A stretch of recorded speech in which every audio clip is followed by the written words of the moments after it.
Hello friends, welcome to our YouTube channel Bank Employees News. Friends, for the wage revision news, bank news and the pension related news, please subscribe our channel and also press the bell icon. Friends, शुरू करते हैं आज की news. आज की जो हमारी पहली बैंक रिलेटेड न्यूज़ है वो है आरबीआई के रिगार्डिंग।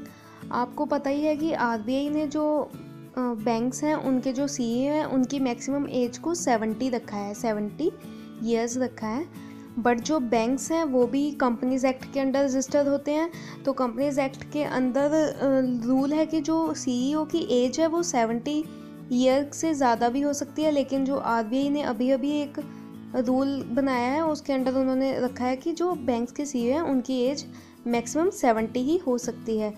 तो आरबीआई को मे भी इसके लिए लीगल चैलेंजेस को फेस करना पड़ेगा, क्योंकि जो नेक्स्ट ईयर है उसमें इंडसइंड बैंक और एचडीएफसी बैंक के जो सीईओज हैं उनकी एज 70 से अब होने वाली है। जो हमारी कंट्री की फाइनेंस इंडस्ट्रियल डेवलपमेंट काउंसिल है FIDC, उन्होंने आरबीआई को कहा है कि जिन एनबीएफसीज का साइज़ 500 करोड़ से ज़्यादा है उन्हें कैटेगरी 2 के फॉरेक्स लाइसेंस को ग्रांट कर देना चाहिए।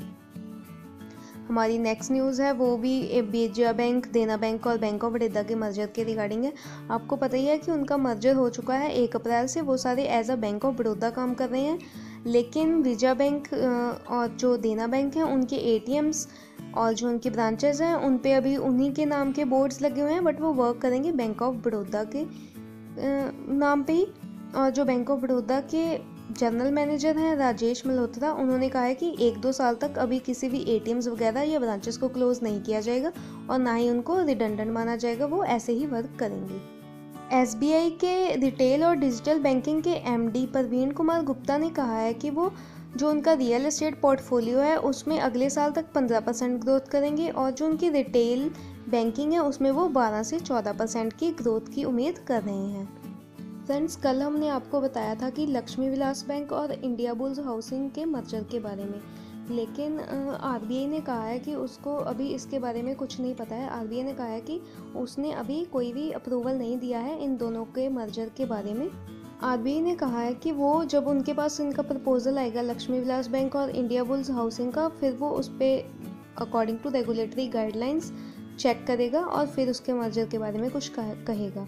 जो लक्ष्मी विलास बैंक है उसको इंडिया बुल्स के 1 शेयर के बदले में 0.14 शेयर मिलेंगे। फ्रेंड्स, आज की हमारी लास्ट डेट है वो एम्प्लॉय पेंशन स्कीम के रिगार्डिंग है। सुप्रीम कोर्ट ने जिन भी पर्सन्स की पेंशन वो EPFO के अंडर आती है, तो उनके लिए सुप्रीम कोर्ट ने एक नया ऑर्डर निकाला है। EPS के अंडर सुप्रीम कोर्ट ने एम्प्लॉयज़ के लिए एक नई स्कीम को, जो EPS है उसमें एक नई स्कीम्स को, नई रूलिंग्स को लॉन्च किया है। सुप्रीम कोर्ट ने कहा है कि जो पेंशन की कैलकुलेशन है वो लास्ट 60 मंथ की पेंशन से, 60 मंथ की सैलरी से नहीं होगी या 60 मंथ की कंट्रीब्यूशन से नहीं होगी। जो पेंशन है उसकी कैलकुलेशन लास्ट 12 मंथ की एवरेज से होगी। और जो EPFO में अगर वो एम्प्लॉय चाहे तो वो हायर कंट्रीब्यूशन कर सकता है, तो उन्हें फ्यूचर में हायर पेंशन भी मिल सकती है, जो कि एम्प्लॉयज़ के लिए एक अच्छी खबर है और उन्हें पेंशन, उनकी पेंशन में थोड़ा सा इजाफा हो जाएगा। तो फ्रेंड्स, ये थी आज की बैंकिंग के related news. Please like this video and subscribe our channel.